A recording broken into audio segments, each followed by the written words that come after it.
Welcome back at Chills and Thrills. Please, before start, make sure to subscribe and like the video. On October 2nd, 1999, around 11:30 in the morning, two fishermen encountered a very young boy while fishing near a campsite on the Big South Trail, part of the Arapahoe and Roosevelt National Forest in Colorado. Seeing a lone child in the wilderness was unusual, but they noticed a group of hikers about 80 to 90 feet ahead and assumed the boy belonged to them. After a brief conversation, the boy ran toward the group. That child was 3-year-old Jaryd Atadero, and this was the last time anyone would ever see him.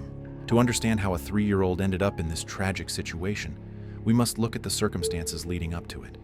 Jaryd's father, Jaryd Atadero, was a single father caring for his two children, Jaryd and his 6-year-old sister, Jocelyn. Earlier that year, Alan had become involved with a local religious organization called the Christian Singles Network. By October, he was hosting 11 members of the group along with his children at a resort he co-owned with his brother. On the day of the incident, the group decided to visit a fish hatchery, and Jaryd and Jocelyn wanted to join. Alan was hesitant at first, but agreed after being reassured the group would stick to the hatchery and return promptly. However, without informing Alan, the group's plans changed unexpectedly, and they embarked on a 15-mile hike along the Big South Trail around 10 a.m. Taking two young children on a lengthy hike without their father's permission was the first mistake. The second, and far worse, was that no one assumed explicit responsibility for Jaryd and Jocelyn. The group split into faster and slower hikers, further complicating any effort to keep track of the children. Approximately an hour and a half into the hike, Jaryd interacted with two fishermen and ran toward a group of hikers. From this point, the details become murky. It's unclear if Jaryd was between the two groups or if he had passed them entirely. The hikers seen by the fishermen might not have even been part of the Christian group. Tragically, Jaryd disappeared. The group did not realize he was missing until 12:15 p.m., over an hour later. In a panic, some members rushed back to inform Alan. Devastated, Alan immediately drove to the trail, repeatedly crying, "They lost my baby! They lost my baby!" Meanwhile, the resort manager filed a missing person report, prompting rangers to begin a search. Experienced in locating missing hikers, the rangers were confident they would find Jaryd. The sheriff believed the search would conclude within hours, assuming Jaryd was nearby, frightened or hiding. However, the hours turned into days. Compounding the tragedy, a helicopter involved in the search crashed, injuring all 5 passengers. By October 7th, the search effort included over 200 professional searchers, dog teams, trackers, divers, and even a plane. Yet, after 5 grueling days without a single lead, the search was called off on October 8th. Jaryd's disappearance captured national attention, even prompting the Colorado governor to sign the Amber Alert Plan into law. For years, Jaryd's case remained cold. Then, on June 4, 2003, hikers Gary Watts and Rob Osborne found tattered clothes and a sneaker about 500 feet above Jaryd's last known location. They alerted authorities, and a more thorough search began. 10 days later, a molar and part of a human skull were discovered. DNA testing confirmed they belonged to Jaryd. His family finally had closure, but questions about his fate lingered. The most straightforward theory is that Jaryd wandered off, got lost, and succumbed to hypothermia. However, the terrain where his remains were found is steep and rocky, challenging even for an adult, let alone a small child. Another possibility is a cougar attack, as these predators inhabit the area. Some hikers, including Jocelyn, reported hearing a distant scream which could support this theory. However, no blood or cougar hair was found on Jaryd's clothes, and the condition of his sneakers practically pristine after years in the wilderness raises doubts. Strangely, Jaryd's pants were found inside out, a detail that defies explanation in the context of an animal attack. This, coupled with the condition of his sneakers, has led some to propose a more sinister theory. Jaryd may have been abducted and killed by a human.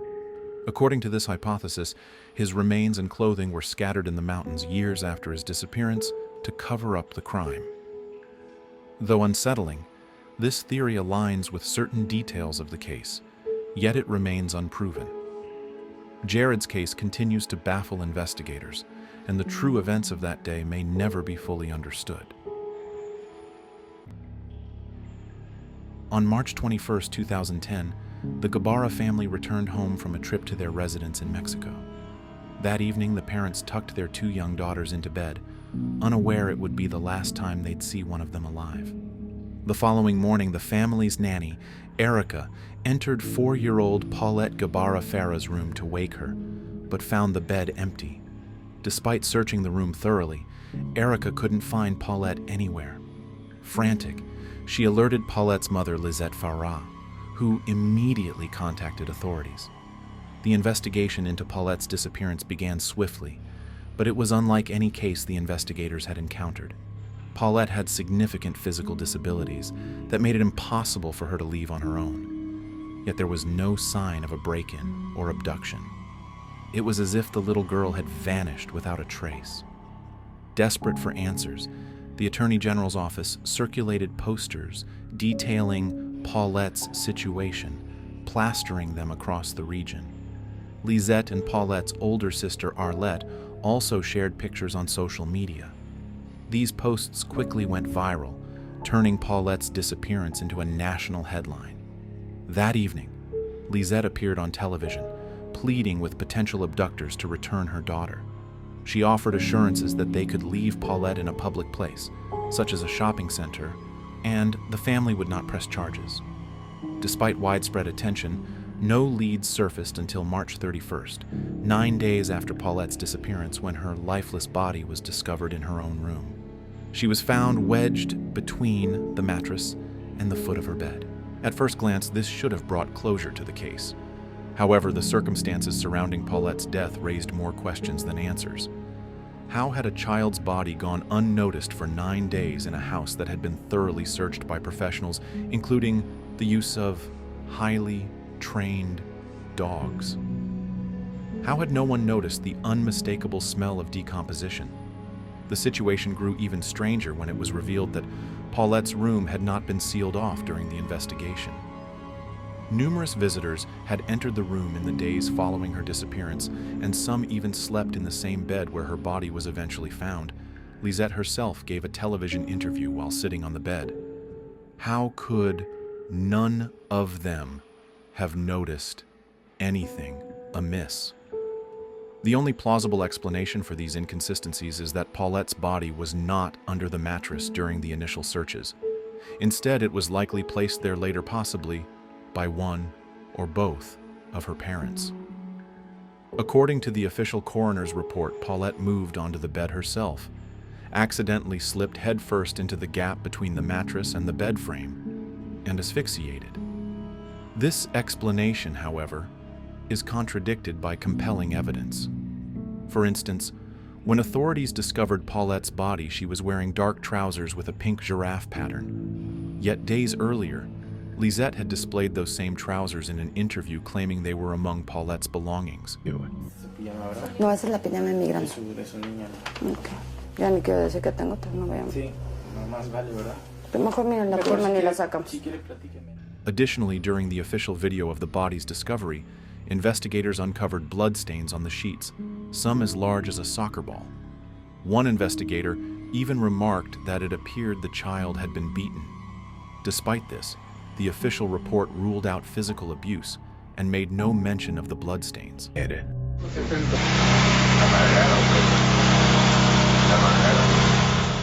Despite glaring omissions and inconsistencies led to widespread public outrage in Mexico, ultimately prompting Alberto Bazbaz, the Attorney General of the state of Mexico, to resign from his position.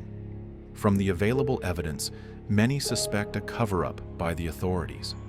It's possible that Paulette's parents accidentally caused her death during an altercation and devised an elaborate scheme to hide their involvement while leveraging media attention. If this theory is correct, it would likely have required assistance from someone in a position of power. Of course, this is merely speculation, as no concrete evidence has ever been presented to implicate Paulette's parents in her death.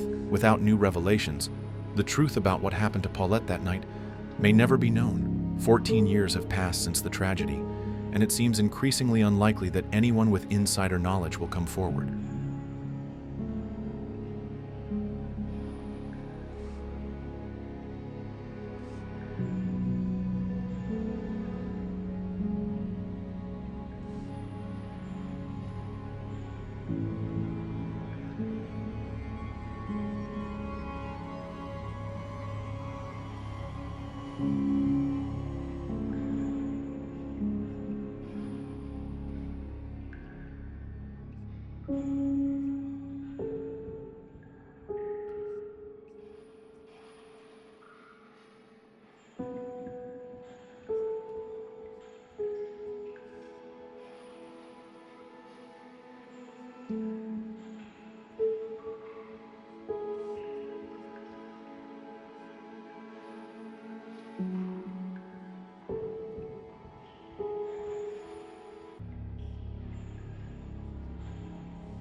Sabrina, come crawl to mommy.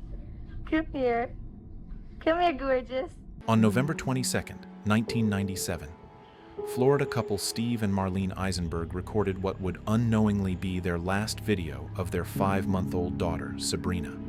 The next evening, the family spent time together watching a Disney movie before putting their 3 children to bed. Marlene checked on Sabrina around midnight and then retired for the night herself. The next morning, Marlene awoke to a terrifying scene. And as I turn around and I look and notice my laundry room door out to my garage is opened.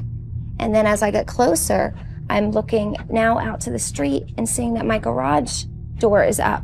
So now I'm just looking straight out to the street. Panicking, Marlene rushed to Sabrina's bedroom, which was nearest to the garage. I ran into the first bedroom, which is Sabrina's room. And I look in the crib and Sabrina's gone. And I scream. Her fear and anguish were evident during her chilling 911 call. 911. Hello. I need to believe my baby's been kidnapped. All right, ma'am, need to calm down. Okay. All right, take a deep breath. What did she made you think? I just got up to wake my son up. My garage door was wide open. My house to my door was wide open, and my baby's gone out of the crib. How old is your baby? My baby is 5 months old. Oh, God, help me. The Aisenbergs soon realized they had forgotten to close the garage door the night before, potentially allowing an intruder easy access to their home. The police launched a massive manhunt for Sabrina, one that became the largest in Florida's history at the time. Investigators found a footprint and some unidentified fingerprints near Sabrina's crib, suggesting a possible abduction. However, no further evidence emerged to lead them to a suspect or Sabrina's whereabouts. With no progress outward, the investigation turned inward, focusing on Steve and Marlene themselves. The idea that someone could have walked into a suburban home in the middle of the night, plucked a 5-month-old child out of her crib, obviously raised a lot of suspicion around the Aisenbergs. It's unusual for a true kidnapping. A lot of times they find out that it's someone the family knew or had knowledge of, and that's part of the leads we're looking at. Steve and Marlene became lead suspects in their daughter's disappearance. They underwent numerous interviews and were asked to take polygraph tests. While Steve passed, Marlene's results were inconclusive, likely due to the stress of the situation. Law enforcement seemed to fixate on the idea that the Aisenbergs were guilty, even instructing Marlene to appear on television and deliver an emotional plea for Sabrina's return. Bring our baby back to us. She needs her mother and her father, and we all miss her and love her very much, and we need her to come home to us, please. It backfired because the perception was that they were cold. Marlene was seen by some as being not authentic, unemotional.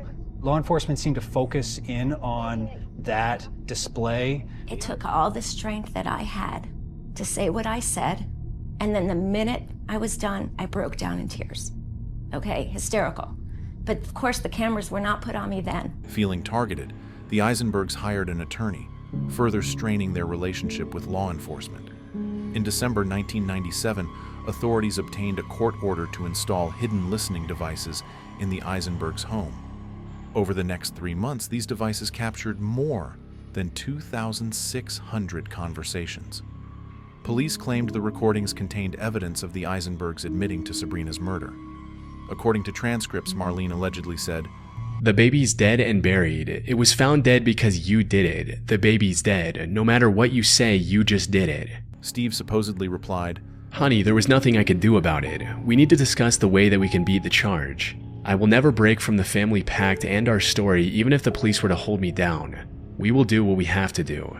The transcripts also included statements like, "I wish I hadn't harmed her. It was the cocaine." Based And on 10 these more claims, counts of police similar raided the incriminating Eisenbergs' home and statements. arrested them. They also used these However, as when the evidence to break into the recordings were Eisenbergs' presented in home and court, arrest the judge couple. found However, when the cops audio presented this unintelligible. evidence in court, the judge was case unable to against make out the the Eisenbergs phrases that were dismissed, claimed to have been and the couple said. won a counter The entire lawsuit case was forcing the dismissed, government and to Steve cover and their Marlene legal even won a fees, counter public lawsuit opinion, which made the and government lingering pay their questions. attorney fees for the bogus The court's lawsuit. ruling And from my reignited research, debate I'm fairly over the confident that Eisenbergs' Steve and Marlene were innocence. likely not the A reason former behind their neighbor daughter's defended them in a disappearance. YouTube One of their comment. old neighbors also I came lived to their about half a defense in a mile from the YouTube comment Eisenbergs which at the read, time. "I We lived had a about a 6-month-old half mile baby from the boy. Eisenbergs at the time After of this this happened, tragedy." I moved We also my had a son's 6-month-old crib baby into boy our at the bedroom for a time. month. I never so From what I quickly knew moved of my the son's family, crib into our master couldn't have bedroom done for a it. month or so after They that were happening. wonderful parents Personally, and a after hearing normal so family. very much about the case, heart and I actually goes out knew to someone who knew the mom, Despite the these doubts folks could cast not on have the done it. Eisenbergs, They were the genuinely focus on them wonderful allowed the parents true and a decent, perpetrator normal to evade family. justice. My heart goes out to Over these people to this 27 day. years later, Our son Sabrina's is fate 25 remains a now. mystery. Sabrina would be It's 25 unclear years if old she's this alive June. or So if her life sad. was Over tragically 27 cut years short. since Sabrina For Steve disappeared. and Marlene, the hope of It's finding unclear if Sabrina has she's even never waned. alive or